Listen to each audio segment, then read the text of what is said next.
Ok, bienvenue à tous et bienvenue sur le podcast Sport Santé Nutrition. Je m'appelle Médéric et tous les jours je t'enseigne la remise en forme pour que tu puisses atteindre au plus vite tes objectifs. Alors, aujourd'hui on va parler de plan d'entraînement parfait, etc. Mais je vais pas te faire un podcast pour t'expliquer vraiment sur la forme, quels sont les meilleurs exercices pour ton entraînement, etc.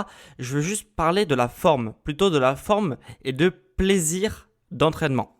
Alors, en fait, ça va s'articuler sur 4 axes qui permettent que ton entraînement, ça soit pas forcément le plus efficace, mais un entraînement qui te donne des bons résultats déjà, mais que tu aimes t'entraîner. C'est ça le plus important. Ça va être 4 axes qui vont permettre d'avoir un programme d'entraînement qui te correspond et qui te fait plaisir de t'entraîner. Tu prendras du plaisir avec ce programme-là et du coup, ça te permettra d'avoir des objectifs parce que quand on fait quelque chose avec plaisir, bah forcément, on arrive à le faire sur le long terme et forcément, on arrive à avoir des résultats aussi.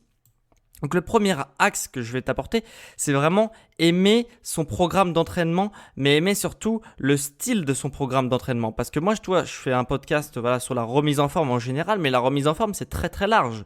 Il y a plusieurs styles qui existent pour se remettre en forme avec autour de la musculation et du renforcement musculaire. Je vais te montrer par exemple. Tu peux, par exemple, aimer uniquement faire du renforcement musculaire avec des efforts d'endurance, un peu comme les cuisses abdos fessiers qu'on voit beaucoup en salle de sport. Voilà, il y a des gens qui aiment, qui n'aiment pas forcément de faire du cardio. Et du coup, ce type de renforcement léger, entre guillemets, mais un renforcement musculaire quand même, pur, où il n'y a pas très peu de cardio, etc. Il y a des gens qui aiment ça, peut-être que c'est ton cas. Et dans ces cas-là, il faudra que tu choisisses ce type d'effort-là si tu veux aimer le style de ton programme d'entraînement. Après, si tu aimes plus, par exemple, le cardio et que tu aimes moins le renforcement musculaire, ça te dérange pas trop, mais que tu aimes moins quand même, tu peux faire du HIIT. Ça te permet de faire avec des phases où tu as du cardio, des phases où tu as un peu plus de renforcement musculaire, etc.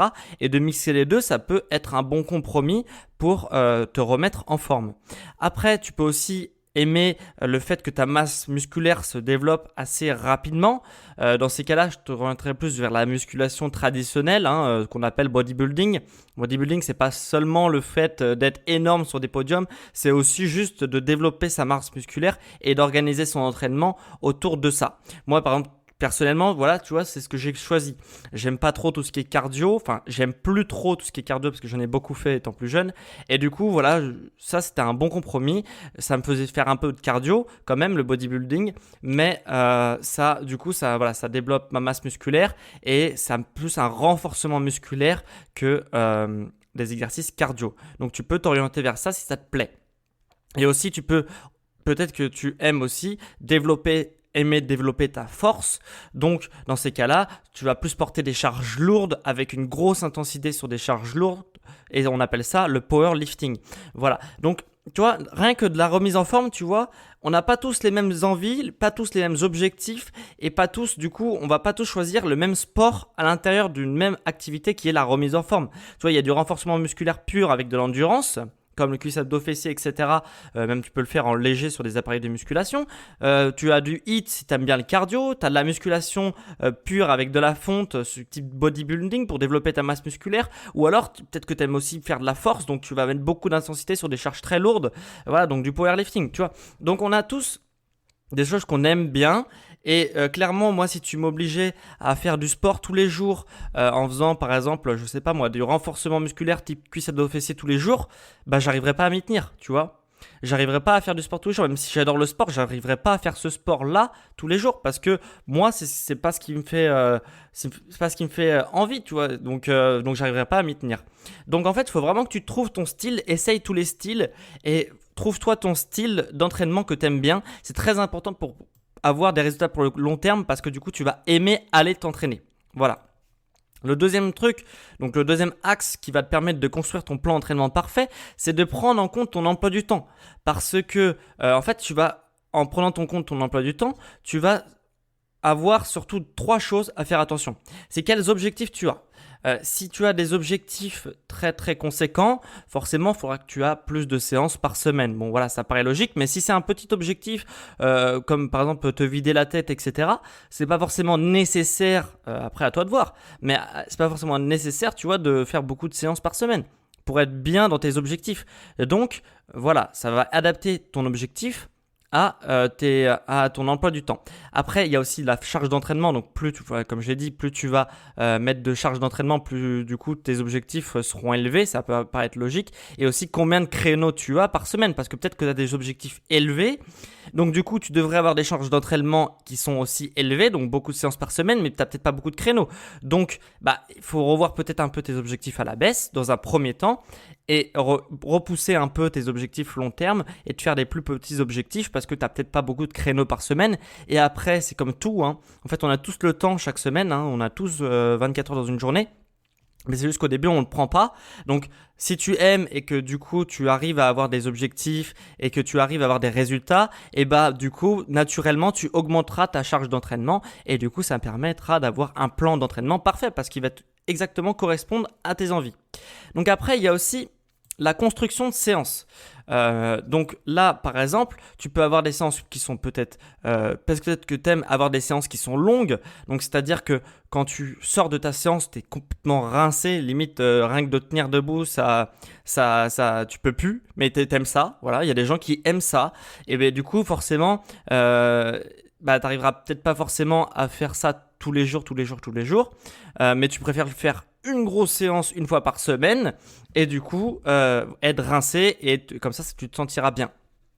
Est-ce que tu aimes plutôt faire des séances plutôt de longueur moyenne, du coup d'être quand même assez rincé mais pas non plus complètement mort à la fin de ta séance pour pouvoir en faire d'autres choses, et peut-être que du coup tu aimes aussi peut-être des petites séances. Moi par exemple je fais énormément de petites séances parce que je préfère faire du sport quasiment tous les jours en faisant des petites séances plutôt que de faire des longues séances tous les jours ou des longues séances tous les 3 jours, 4 jours. Donc là, je préfère faire des petites séances.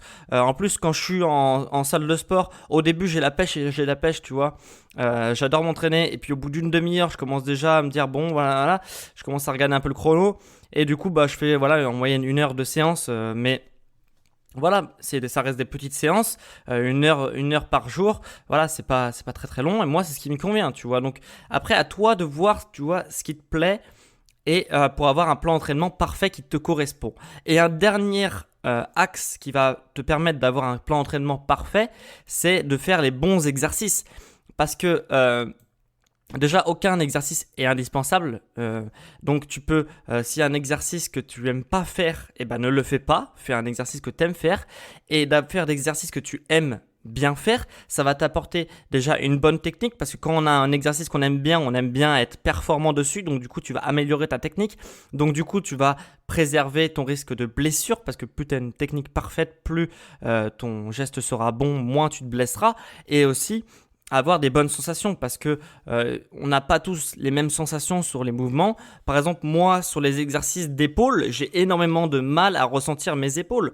Donc, je fais d'autres exercices qui sont pas forcément plus efficaces, mais au moins j'aurai des bonnes sensations dessus et du coup, j'arriverai à avoir des bons résultats parce que j'aurai des bonnes sensations. Tu vois, il y a des développés militaires, je sais pas si tu sais ce que c'est, mais ça permet de lever un poids au-dessus de la tête. Moi, quand je le fais, ça me fait mal. J'arrive pas à ressentir mes épaules, alors que c'est le meilleur exercice pour les épaules, anatomiquement parlant, et je le fais pas. Parce que aucun exercice est obligatoire, et du coup, je vais faire d'autres exercices pour les épaules où je vais mieux ressentir, et du coup, j'aurai une meilleure technique et des meilleures sensations, et du coup, des meilleurs résultats. Voilà, donc, voilà, t'as 4 axes pour avoir un bon entraînement, un plan d'entraînement parfait. Donc aimer le style d'entraînement, que tu préfères, donc aimer son style d'entraînement, prendre en compte son emploi du temps, construire sa séance, la longueur de sa séance en fonction de ce que tu aimes aussi, et faire les bons exercices en fonction de ce que tu aimes et ce que tu ressens en termes de sensations musculaires. Voilà, donc maintenant tu sais tout, à toi de choisir parmi tout ce que je t'ai dit, donc les séances plutôt longues, en HIIT, avec des exercices que tu aimes et combien de fréquences d'entraînement tu préfères. Donc à toi de savoir ça je peux pas te le dire, c'est à toi de le savoir.